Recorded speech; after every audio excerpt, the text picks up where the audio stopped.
Before Mom died, she told me Oh, j'y crois pas. that I was gonna beat this world. Ils vont me faire survivre finalement? Bon, ok, on oublie.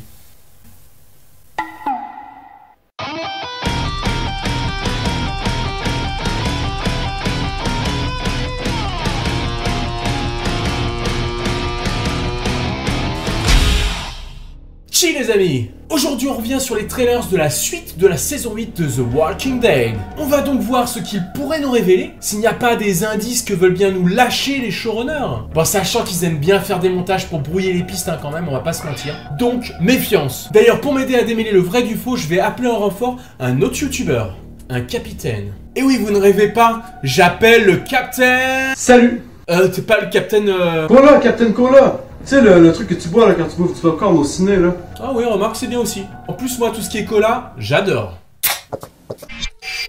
Bon, on est parti. Bon alors, Captain Cola. Qu'est-ce que tu penses des trailers qui viennent de sortir pour la deuxième partie de saison? Bah, c'est de la grosse merde, hein. Ah, ça commence mal.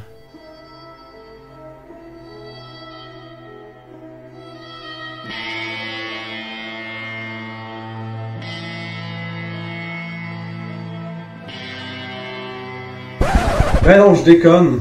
Ah ouais, moi aussi. Au contraire, je trouve que les trailers m'ont donné encore plus de hype pour la suite de la saison. Puis aussi, on peut dire que ça nous laisse se questionner sur la suite des événements. En effet, déjà on est dans la suite directe de l'épisode 8, avec la sortie de nos personnages des égouts et Alexandria qui brûle encore. La confrontation finale entre Negan et Rick a l'air plus que d'actualité dans ce trailer. Vont-ils se retrouver pour un nouveau face-à-face dès l'épisode 9? Je pense que ça va faire un peu prématuré. D'autant qu'on voit le cercueil avec la victime de Maggie arriver sur la table du bureau de Negan, donc la colline devrait rapidement être le centre des préoccupations des Saviors. Qu'en penses-tu, Captain Cola?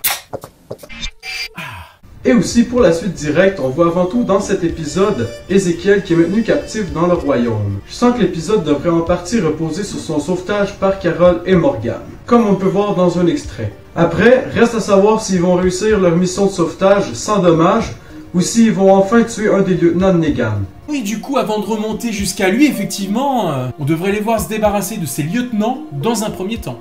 Voilà. Et sans doute Simon sera le plus coriace et il devrait faire encore pas mal de victimes avant qu'il réussisse à l'avoir. Et d'ailleurs, il semblerait que celui-ci mette un gros coup de pression aux gens du dépotoir et à Jadis dans le prochain épisode. J'avoue que cette dernière a bien l'air sous pression, mais peut-être que cela la fera basculer définitivement dans le camp de Rick. Après connaissant Simon et son goût supposé des massacres, on peut aussi imaginer le pire pour la communauté de Jadis, car on la voit seule, pleurant, déprimée. Et quand Michonne fait une incursion dans son camp avec Rick, sans doute après le départ de Simon, il tombe sur une ribambelle de zombies fraîchement arrivés. Alors ça veut dire quoi? Tu penses que Simon va toutes les buter? Parce que moi perso, ça me dérange aucunement que Jadis se prenne une balle dans la tête, hein? Je pense que cette partie de l'épisode devrait nous réserver des grosses surprises, Captain Cola. Bon, tu vas faire ça encore longtemps ou Bon, ok, j'arrête. Alors ça y est, on voit aussi Eugène qui se lance dans la production des balles. Va-t-il finalement devenir un Saviors à 100%? traître? Ou étant donné qu'il semble encore un peu en conflit avec lui-même, il pourrait profiter de cette possibilité pour saboter les munitions et piéger les Saviors de l'intérieur. Doublement traître! Je pense par exemple qu'en produisant des balles défectueuses, avec moins de poudre, volontairement moins puissantes, qui ne seraient pas mortelles, eh bien les Saviors ne s'en rendraient compte que trop tard. Non, non et non. Oh là, qu'est-ce qui se passe? Pour ma part, Eugène restera toujours un traître. Déjà, il trahit son groupe, Alexandria, puis il me fait déjà assez chier de même de travailler pour Negan. Fait que là, non, hein. S'il trahit les sauveurs et il retourne avec Alexandria, puis si Alexandria, en plus de ça, le pardonne, alors là, sérieusement, il est mieux d'y rester pour de bon, hein. Autant qu'il reste avec Negan, puis qu'il l'aide à construire ses petites munitions de merde. Parce que je connais une bonne troupe d'affamés dehors qui attendent juste de se faire un bon gros buffet humain, hein. Bon bah ça a le mérite d'être clair. Qu'est-ce qu'on a d'autre?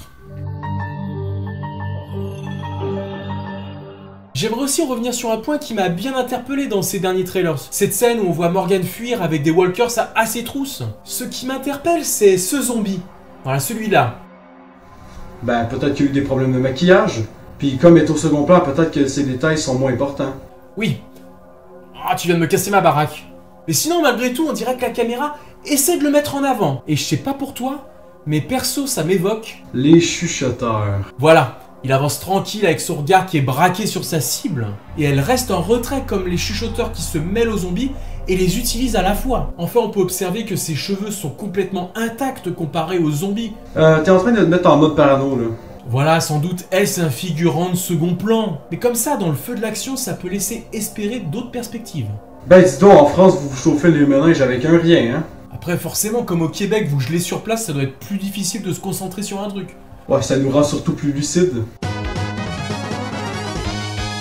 Bref, on regarde aussi comme on me l'a fait remarquer précédemment dans les commentaires, on voit des zombies plus que suspects dans les marécages. Ils sortent leur tête de l'eau en mode commando. Alors est-ce qu'on pourrait commencer à voir apparaître cette communauté aussitôt? Oui, mais même si ta théorie est plausible, on peut s'attendre à rien. Parce que sinon, comment t'expliques que Carl a bel et bien l'air mourant? Et ça, sans rajouter que dans les comics, les chuchoteurs arrivent beaucoup plus tard. Mais bon, comme les showrunners ont décidé de faire mourir Carl dans la série télévisée plutôt que dans les comics, il se pourrait bien qu'ils aient fait la même chose avec les chuchoteurs. Mais si Carl survivait? Oh non, tu vas pas recommencer avec ça. À mon avis, c'est bel et bien mort pour lui, et tu te fais plus de mal qu'autre chose, là. Bon ok, donc pour les chuchoteurs, on va dire que c'est fortement improbable. Mais gardons quand même l'idée en tête. Par contre, en ce qui concerne Dwight, on a l'impression que les showrunners nous brouillent vraiment les pistes. Un coup, on le voit avec Rick et sa bande, un coup, c'est Tara qui semble être à deux doigts de l'exécuter avec son flingue, ou encore à un autre moment, on le voit carrément avec Simon. Bon, peut-être que là, c'est lors d'un flashback. En tout cas, s'il devait retourner s'infiltrer chez les Saviors en étant chargé d'une mission... Ce serait vraiment une mission suicide vu que maintenant il s'est fait griller. À moins, bien sûr, que la lieutenant Negan, qui a compris son jeu et qui a réussi à s'enfuir pendant le combat, se fasse intercepter avant qu'elle ne se rende à Negan. Comme ça, ben, Dwight pourrait continuer son jeu d'acteur. Ce serait très sympa de le voir en infiltration à haut risque auprès de Negan. Oui, mais oublie pas qu'à un certain moment, on le voit courir dans la forêt. Puis, je dis ça de même, mais il a plutôt l'air de courir pour sa vie. Une autre hypothèse pourrait être que Dwight va se faire prendre dans son petit jeu et va tenter de fuir les sauveurs pour rejoindre Alexandria. Et que dire du coup qu'il se prend à la tête par Negan dans le trailer. À mon avis, qu'il meurt ou pas, sa trahison va bel et bien être dévoilée dans la suite de la saison 8. Avant d'être acteur, Austin Amelio, qui incarne Dwight à l'écran, était un skateboarder sponsorisé. Il est même apparu dans un film de skate indépendant, The Devil's Toy. Alors qu'Austin était en plein déménagement entre le Texas et LA, il n'a pas eu de difficulté à décrocher ce qui devait être pour lui à la base, une audition parmi tant d'autres. Mais suite à ce casting, les choses s'accélèrent. Il est validé 2 jours plus tard et s'envole pour Atlanta dans la foulée. Il tournera sa première scène seulement quelques jours plus tard. Austin était profane de cet univers. Il s'imaginait d'ailleurs tourner 1 ou 2 épisodes. Et c'est en parlant avec Scott Gimple qu'il comprend que son personnage a un rôle beaucoup plus important à jouer que ce qu'il imaginait. Il finira donc par déménager à Atlanta. En ce qui concerne le visage défiguré de Dwight, l'acteur confie qu'il faut 1h30 de préparation pour appliquer le maquillage. Il avoue qu'il est même étrangement attaché à sa fausse cicatrice, qui change un peu son physique, mais aussi sa personnalité. Alors du coup, est-ce que la saison 8 se terminera par la fin de la guerre contre les Saviors? En tout cas, c'est ce que les derniers trailers semblent nous annoncer. Et perso, je pense que ce serait une bonne chose d'aller de l'avant et de faire un éventuel saut dans le temps. Oui, parce que même si la saison 8 était vraiment très rafraîchissante côté action, en tout cas, un jour, faudrait bien que ça se termine, hein, parce que Negan qui meurt juste à la saison 10, ça me tente pas trop. C'est clair, mais ça dépend des circonstances. On peut espérer que, comme dans les comics, la guerre ne se terminera pas par la mort de ce personnage, ce qui nous ouvrirait des perspectives sur son évolution future. On verra bien tout ça. Bon, en tout cas, je crois qu'on a déjà fait un bon petit tour d'horizon. Merci à toi, Captain, pour cette collab vidéo. Et surtout, n'hésitez pas à passer voir sa chaîne. Elle est dédiée au gaming, au vlog, au doublage. C'est très sympa et il y a du Walking Dead en plus. Je vous laisse découvrir tout ça, le lien est en fin de vidéo et dans la description. Sincèrement, merci beaucoup, Mika, pour cette invitation. Puis t'inquiète, on se revoit bientôt. Allez, salut. Abonnez-vous. Ciao l'ami, à bientôt, tu repasses quand tu veux. Si vous avez vu d'autres éléments intéressants pour la suite de la saison, comme d'habitude, vous n'hésitez pas à vous lâcher un commentaire. Rendez-vous les 25 et 26 pour l'épisode 9. Ciao.